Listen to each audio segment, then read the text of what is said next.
Dear student, in the last lecture, we have seen insectivorous plants and its example, that is Drosera burmani. Next, use your brain power. Why does the pitcher plant feed on insect even though it produces food by photosynthesis? म्हणजे घटपर्णी, pitcher plant म्हणजे तिला त्या ठिकाणी मराठीमध्ये घटपर्णी म्हटलेलं आहे. ही जी काही घटपर्णी जी आहेत तर त्या घटपर्णीमध्ये प्रकाश संश्लेषण क्रिया होत असून सुद्धा ती कीटक भक्षण त्या ठिकाणी का करते याचं आपल्याला त्या ठिकाणी उत्तर जे आहे तर ते उत्तर आपल्याला त्या ठिकाणी शोधायचे. पहा की pitcher plant grow in that soil which is deficient in nitrogen.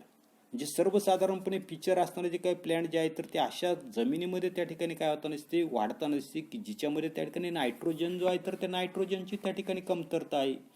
Plants require nitrogen for building up proteins. आणि या काही वनस्पती ज्या आहेत तर त्या वनस्पतींना प्रथिनं जे आहेत तर त्या प्रथिनांची बांधणी करण्यासाठी त्या ठिकाणी नायट्रोजनची त्या ठिकाणी गरज असते. To overcome this problem pitcher plants feeds on insect. आणि ही जी काही समस्या ज्या आहेत तर त्या समस्येवर काय करायची, ओव्हरकम करायची, मात करायची. आणि ते मात करण्यासाठी या ज्या काही घटपर्णी वनस्पती ज्या आहेत तर त्या घटपर्णी वनस्पती आपल्याला कीटक जे आहेत तर ते कीटक त्या ठिकाणी भक्षण करताना दिसतात. त्याच्यानंतरचा पुढचा आपल्याला त्या ठिकाणी टाईप ऑफ प्लॅन्ट्स त्या दिलेला आहे तर त्या ठिकाणी तो सॅप्रोफायटिक प्लॅन्ट्स. आता सॅप्रोफायटिक म्हणजे मृतोपजीवी. आता कशाला म्हटलेले मृतोपजीवी? Plants which obtain the food from the dead and decaying bodies of the other organisms are called saprophytic plants. म्हणजे अशा प्रकारची वनस्पती की जी वनस्पती काय करता नसते, सजीवांच्या कुजलेल्या मृत अवशेषावर त्या ठिकाणी अवलंबून असते. तर अशा प्रकारची असणारी जी काही वनस्पती ज्या आहेत तर त्या वनस्पतीला आपण त्या ठिकाणी सॅप्रोफायटिक म्हणजे मृतोपजीवी वनस्पती त्या ठिकाणी म्हणताना दिसते. या ठिकाणी डायग्रॅम जे आहे तर त्या डायग्रॅममध्ये आपल्याला एक सॅप्रोफायटिक अशा प्रकारची असणारी जी काही वनस्पती जी आहेत तर ती वनस्पती या ठिकाणी दाखवलेली पांढऱ्या रंगामध्ये. पुढे various types of fungi like mushroom and yeast are saprophytic. म्हणजे कवक गटामधले असणारे जे काही बुरशी असेल किंवा भूछत्र जे आहेत, जे आपण त्या ठिकाणी पावसाळ्याच्या दिवसामध्ये त्या ठिकाणी अनेक अशा प्रकारचे असणारे जे काही भूछत्र जे आहेत तर ते भूछत्र त्या ठिकाणी उगवताना दिसतात. तर या म्हणजे या कवक या गटामधील काय असणारे जे काही बुरशी असेल, भूछत्र असेल, ही मृत अवशेष जे आहेत तर त्या मृत अवशेषावर जगणाऱ्या त्या ठिकाणी वनस्पती आहेत. Fungi secrete digestive enzymes on the dead remain to digest और break down the carbon compounds they contain. या ठिकाणी आपल्या लक्षात येता नसते की जे काही असणारे जे काही फंगी जे आहेत तर ते फंगी काय करत नसतात, मृत अवशेष जे आहेत तर त्या मृत अवशेषावर त्या ठिकाणी डायजेस्टिव्ह एन्झाईम म्हणजे पाचक अशा प्रकारचा जो काही रस जो आहे तर तो रस त्या ठिकाणी सोडतात. आणि त्या मृत वनस्पतींमधला असणारे जे काही कार्बनी पदार्थ जे आहेत तर त्या कार्बनी पदार्थाचं काय करतात नसतात, विघटन जे आहे तर ते विघटन त्या ठिकाणी करतात. The resulting solution is absorb to obtain nutrient.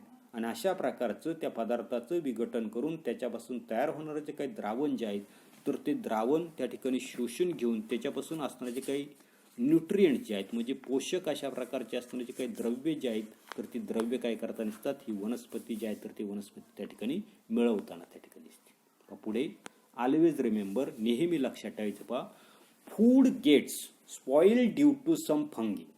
आपल्या लक्षात येताना नसते की आपले बरेचसे अशा प्रकारचे असताना जे काही अन्नपदार्थ जे आहेत तर ते अन्नपदार्थ त्या ठिकाणी काय होताना दिसतात, खराब होताना दिसतात, दूषित त्या ठिकाणी होताना दिसतात. कशामुळे होताना दिसतात तर बुरशी जे आहेत तर त्या बुरशींमुळे त्या ठिकाणी होताना दिसतात. Some fungi cause disease or illness while some fungi have medicinal property. असं जरी असलं तर विविध प्रकारचे असणारे जे काही रोग असतील, आजार असतील तर त्या ठिकाणी आपल्याला जे काही फंगी जे आहेत तर त्या फंगीमध्ये मुळे होताना दिसतात. तर काही असणारे जे काही फंगी जे आहेत, बुरशी जे आहेत तर त्यांच्यामध्ये मात्र त्या ठिकाणी औषधी अशा प्रकारचे असणारे जे काही गुणधर्म जे आहेत तर ते गुणधर्म आपल्याला त्या ठिकाणी आढळून येतात असतात. पण याच्यामध्ये पुढे काय दिलेले की yeast and some mushrooms are useful. तर त्याच्यापैकी ईस्ट आणि काही असणारे जे काही भूछत्र जे आहेत तर ते भूछत्र त्या ठिकाणी उपयोगी पडताना दिसतात. East is used in the fermentation process and for making breads. या ठिकाणी आपल्या लक्षात येताना नसते की या ठिकाणी असणारे जे काही ईस्ट जे आहे तर बेकरी जी आहे तर त्या बेकरीमध्ये पाव असेल, ब्रेड असेल, तर ते तयार करण्यासाठी काय केलं तर बेकर्स ईस्ट जे आहे तर त्या बेकर्स ईस्टचा त्या ठिकाणी वापर जो आहे तर तो वापर त्या ठिकाणी केला जातो. बेकर्स ईस्ट विषयी आपल्याला त्या ठिकाणी 9वीला अधिकची अशा प्रकारची माहिती आहे, तर त्यावेळेला आपण त्या ठिकाणी पाहणार आहे. पुढे, yeast is used in the fermentation process and for making breads. Mushroom are a rich source of iron and the vitamins. Yeast जे आहे तर ते किण्व फर्मेंटेशनची असणारी जी काही प्रक्रिया जी आहे तर त्या प्रक्रियेच्या सहाय्याने ब्रेड तयार करण्यासाठी.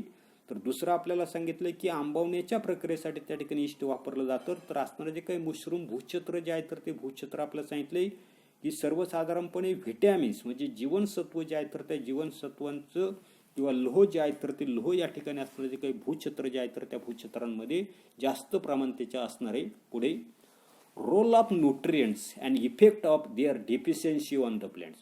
मग आता वनस्पतींमधले असणारे जे काही पोषक अशा प्रकारचे असणारे जे काही द्रव्य जे आहे तर त्यांची कार्य किंवा त्यांचा जो काही अभाव जो आहे तर त्या अभावामुळे त्या वनस्पतींमध्ये काय परिणाम होतो हे आपल्याला त्या ठिकाणी दिलेले पहा. पहिलं दिलेले न्यूट्रिएंट्स जे पोषक द्रव्ये, त्याचं असणारे जे काही फंक्शन म्हणजे कार्य, आणि इफेक्ट्स ऑफ डेफिशियन्सी त्याच्या अभावामुळे होणारे जे काही परिणाम जे आहेत तर ते परिणाम आपल्याला त्या ठिकाणी पाहिजे. पहिला त्या ठिकाणी आपल्याला दिलेले न्यूट्रिएंट दिले तर त्या ठिकाणी ते नायट्रोजन आहे. पहा याचं कार्य फंक्शन्स काय दिलेले की important components of protein, chlorophyll and cytoplasm. म्हणजे प्रथिन असतील, हरितद्रव्य किंवा पेशीद्रव्ये यांच्यामधला महत्त्वाच्या अशा प्रकारचा घटक त्या ठिकाणी नायट्रोजन त्या ठिकाणी असतो. तो जर नसेल तर काय परिणाम होता नसतो पहा की रिटार्ड ऑर स्टन्ड ग्रोथ. म्हणजे वनस्पती जी आहे तर त्या वनस्पतीची वाढ त्या ठिकाणी खुंटताना दिसते, त्याला म्हटलेले तर त्या ठिकाणी रिटार्डेड ऑर स्टंट ग्रोथ. दुसरं आपलं सांगितलं येलोईंग ऑफ लिव्हजेस. पानं जी आहेत तर ती पानं त्या ठिकाणी नायट्रोजनच्या अभावी त्या ठिकाणी पिवळी त्या ठिकाणी पडताना दिसतात. दुसरं त्या ठिकाणी आपल्याला न्यूट्रिएंट्स दिले तर त्या ठिकाणी दिलेले फॉस्फरस. याचं फंक्शन त्या ठिकाणी दिलेले conversion of light energy into chemical energy. आता या ठिकाणी असताना जे काही नायट्रोजन जे आहे फॉस्फरस जे आहे तर ते फॉस्फरस काय करताना दिसते, प्रकाश ऊर्जा जे आहे तर त्या प्रकाश ऊर्जेचं रासायनिक ऊर्जेमध्ये रूपांतर करताना दिसते. Effect of deficiency of phosphorus आपल्याला सांगता येईल काय होताना दिसते की अर्ली लीफ फॉल. पानगळ जे आहे तर ती पानगळ त्या ठिकाणी होताना दिसते, परंतु ती कशी होताना दिसते, अकाली त्या ठिकाणी पानगळ त्या ठिकाणी होताना दिसते. त्याच्यानंतर लेट फ्लावरिंग, उशिरा त्या ठिकाणी असताना जे काही पीक जे आहे तर त्या पिकाला त्या ठिकाणी फुलं जे आहे तर ते फुलं त्या ठिकाणी येताना दिसतात. आणि तिसरं आपल्याला दिलेलं आहे स्लो ग्रोथ ऑफ रूट्स. म्हणजे मुळांची असणारी जे काही वाढ जे आहे तर ती वाढ त्या ठिकाणी खुंटताना त्या ठिकाणी दिसते. असे असताना जे काही परिणाम जे आहेत तर ते परिणाम त्या ठिकाणी फॉस्फरस नसल्यामुळं त्या ठिकाणी होताना दिसतात. तिसरं आपल्याला त्या ठिकाणी दिलेलं आहे या ठिकाणी पोटॅशियम दिलेलं आहे. Potassium necessary for metabolic activity. म्हणजे त्या ठिकाणी असणारे जे काही प्लॅन्ट जे आहेत तर त्या प्लॅन्टच्या आतमध्ये चालणाऱ्या ज्या काही चयपचय क्रिया ज्या आहेत तर त्या चयपचय क्रियांसाठी असणारा जो काही पोटॅशियम जो आहे तर तो पोटॅशियम त्या ठिकाणी आवश्यक असतो. याचा असणारा जो काही इफेक्ट जो आहे डिफिशियन्सीमुळे काय होताना दिसते तर ते आपल्याला दिलेलं आहे की वीक स्टेम म्हणजेच त्या ठिकाणी खोड जे आहे तर ते बारीक त्या ठिकाणी होताना दिसतं. दुसरं आपल्याला सांगितलं विल्टिंग ऑफ लिव्हजेस. म्हणजे त्या ठिकाणी पान जे आहे तर ते पान त्या ठिकाणी कोमसताना त्या ठिकाणी दिसतंय. त्याच्यानंतर फेल्युअर टू प्रोड्यूस कार्बोहायड्रेट्स म्हणजे पिष्टमय पदार्थ जे आहेत तर ते पिष्टमय पदार्थ त्या वनस्पतीमध्ये त्या ठिकाणी तयार होताना त्या ठिकाणी दिसतात. Next magnesium. याचं फंक्शन्स आपल्याला दिलेले की प्रोडक्शन ऑफ क्लोरोफिल. हरितद्रव्य जे आहे तर ते हरितद्रव्य तयार करण्याचं काम त्या ठिकाणी असताना जे काही न्यूट्रिएंट्स मॅग्नेशियम जे आहे तर ते मॅग्नेशियम त्या ठिकाणी करताना दिसतं. याच्या अभावामुळे काय होताना दिसते पहा की slow retarded growth, yellowing of the leaves. मग अशी आपण त्या ठिकाणी कशाच्या बाबतीमध्ये पाहिलं, नायट्रोजनच्या बाबतीमध्ये पाहिलं. तसंच त्या ठिकाणी परिणाम जे आहे तर ते मॅग्नेशियमच्या बाबतीमध्ये आपल्याला आढळण्यात दिसतात. संत त्या ठिकाणी वाढ होताना दिसते किंवा पानं जी आहेत तर ती पानं त्या ठिकाणी पिवळी पडताना दिसतात.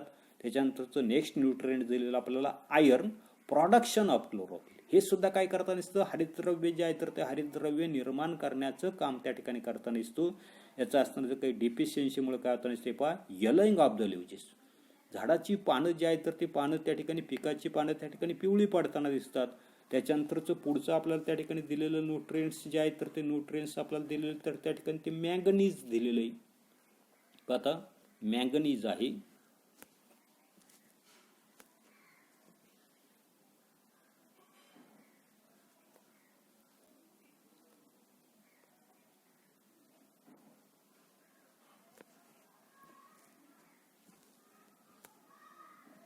Manganese, production of main plant hormone. ही जी काही मॅंगनीज जे आहे तर ते मॅंगनीज प्रमुख अशा प्रकारचं संप्रेरक घटक जे आहे तर ते संप्रेरक घटक त्या ठिकाणी काय करता नसते तर निर्माण करता नसते. याच्या डेफिशियन्सीमुळे काय होता नसते पहा, रिटार्डेड ग्रोथ ऑर स्पॉटेड लिव्हजेस, म्हणजे वाढ जी आहे तर त्या वनस्पतीची वाढ जी आहे तर ती वाढ त्या ठिकाणी खुंटताना दिसते. आणि दुसरं आपल्याला सांगितलं की त्या ठिकाणी काय सांगितलंय, स्पॉटेड लिव्हजेस, म्हणजे पानं जे आहेत तर त्या पानांना त्या ठिकाणी डाग पडताना दिसतात. उदाहरणार्थ भुईमुगावर त्या ठिकाणी टिक्का त्या ठिकाणी पडताना दिसतो काळ्या अशा प्रकारचा. त्याच्यानंतरचं पुढचं दिलेलं आपल्याला झिंक, ज्याला आपण त्या ठिकाणी जास्त म्हणताना दिसतो पहा, production of hormones and their intermediates, म्हणजे संप्रेरक आणि त्याच्यामधील जे काही घटक जे आहेत तर ते घटक निर्माण करण्याचं काम त्या ठिकाणी झिंक करताना दिसतं. याच्या डेफिशियन्सीमुळे काय होतं नाही पहा, रिटार्डेड ग्रोथ, यलोइंग ऑफ द लिव्हजेस, म्हणजे वाढ जी आहे तर त्या वनस्पतीची वाढ त्या ठिकाणी खुंटताना दिसते. किंवा असताना जे काही वनस्पतीची असताना जे काही पानं जे आहेत तर ती पानं त्या ठिकाणी काय होत असतात, पिवळी त्या ठिकाणी पडताना दिसतात. आता पुढे काय म्हटलेलं आहे की observe the plants around you and diagnosis the nutrient deficiency EPA, म्हणजे आपल्या परिसरामध्ये असताना जे काही वनस्पती जे आहेत तर त्या वनस्पतींचं निरीक्षण त्या ठिकाणी करायचं आहे. आणि त्या निरीक्षणामधून त्यांना कोणकोणती पोषक द्रव्ये त्या ठिकाणी मिळत नाही या ठिकाणी आपण जे काही शिकलोय तर त्याच्यामधून त्या ठिकाणी शोधण्याचा त्या ठिकाणी प्रयत्न करा. एवढाच भाग आपण या तासाला पाहणार आहोत.